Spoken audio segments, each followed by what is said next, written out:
A somber anniversary this weekend across the state as we mark 3 weeks since deadly flooding on July 4th weekend.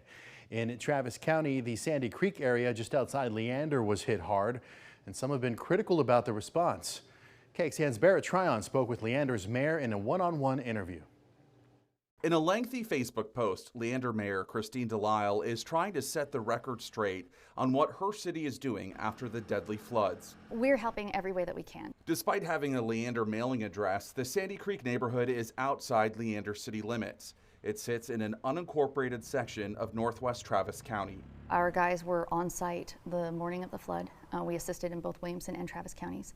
And we have a wonderful emergency management team that has been reaching out to Travis County every single day. Tomorrow morning marks 3 weeks since the devastating and deadly floods moved through this area. As you can see, that cleanup happening behind me, just a small sliver of what is still going on here in the Sandy Creek area.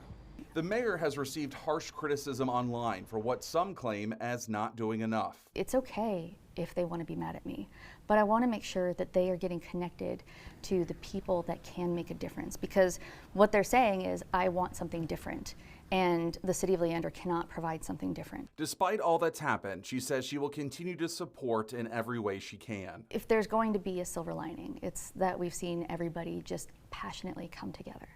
Help that will be needed in months and years to come. In Leander, Barrett Tryon, KXAN News.